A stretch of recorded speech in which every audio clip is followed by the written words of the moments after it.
Have you ever felt a strange connection to the world around you? A little pull, a whisper in the wind that only you can hear. I used to dismiss it, chalk it up to an overactive imagination. I'm just a regular guy, or so I thought. My name is Kai, and I lived in a small, quiet coastal town where the biggest news was usually the size of the day's catch. Life was simple, predictable. The ocean was my neighbor, its gentle rhythm the soundtrack to my life. I never imagined that this same gentle giant would one day try to swallow me whole, and that the strange little feelings I'd always had would be the only thing standing in its way. It all started subtly. Sometimes I'd know a storm was coming long before the weather forecast. Not just a guess, but a deep, certain feeling in my gut. A change in the air pressure that only I seemed to notice.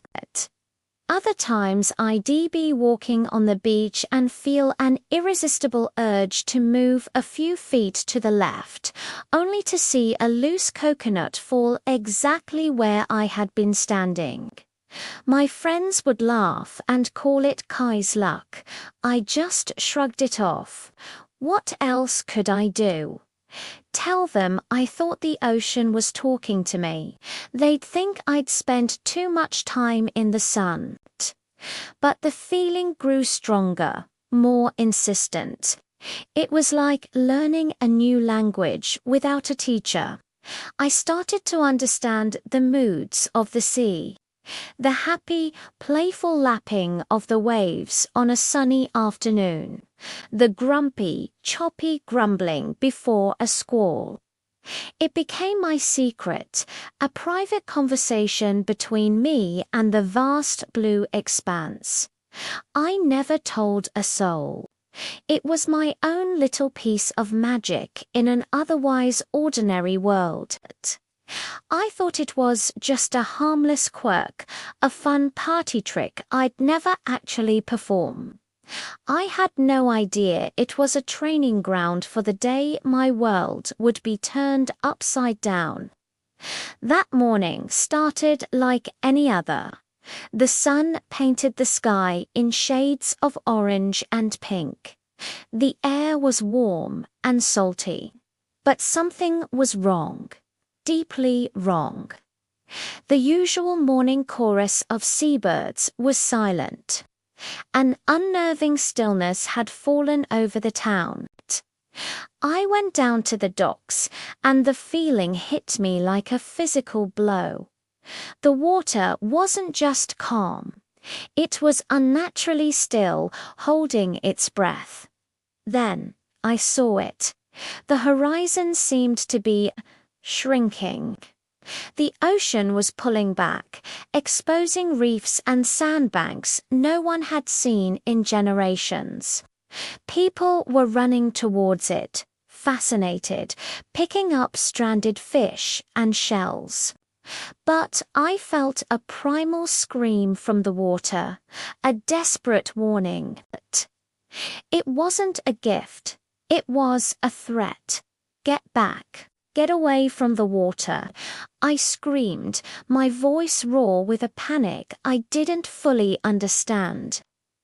A few people looked at me, annoyed, but most ignored the frantic man on the pier. The feeling in my chest was now a roaring pressure, an immense energy gathering far out at sea. It wasn't a thought, it was a certainty. A wall of water was coming. I had to do something. I started grabbing people, pulling them, yelling at them to run for high ground. Run now, to the hills.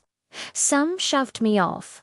Others, seeing the sheer terror in my eyes, began to hesitate. My luck had always been a town joke, but maybe, just maybe, it was more. That's when the world ended. A low, guttural roar echoed from the horizon, growing louder and louder until it shook the very ground beneath our feet. And there it was, a dark line on the horizon, growing impossibly tall, impossibly fast. It wasn't a wave. It was a moving mountain range, a monster of churning grey water devouring the sky. The fascination on people's faces turned to sheer abject horror. The retreat became a stampede. Chaos erupted. I just kept yelling, "The hill, get to the hill," pointing towards the one place that might offer safety. I ran with the crowd, my lungs burning, my heart pounding against my ribs. I didn't look back. I couldn't. The sound alone was enough to paralyze you with fear. It was the sound of nature's fury, a deafening, all-consuming roar that promised total annihilation. I scrambled up the muddy slope of the hill, pulling a young boy with me, his mother right behind us. We weren't going to make it to the top. The wave was already hitting the edge of town, the sound of splintering wood and shattering glass mixing with the roar of the water. We were only halfway up the hill when the first surge hit its base. The ground shuddered as the wave slammed into the hillside. The force was unimaginable. Trees snapped like twigs, and the water clawed its way up the slope, a churning torrent of debris and seawater. It grabbed at my ankles, trying to pull me back into the abyss. I dug my fingers into the mud, holding on to a tree root for dear life. The boy was screaming. "This is it," I thought. "This is the end." But then, that strange connection, that whisper, it turned into a shout inside my head. It wasn't just a warning anymore. It was an instruction. "Push back," it seemed to say. "Don't let it take you." Without thinking, I focused all my will, all my terror and desperation on the water swirling around me. I visualized a barrier, a shield. For a fleeting second, the raging water pulling at my legs seemed to part, just for a moment, flowing around me instead of over me.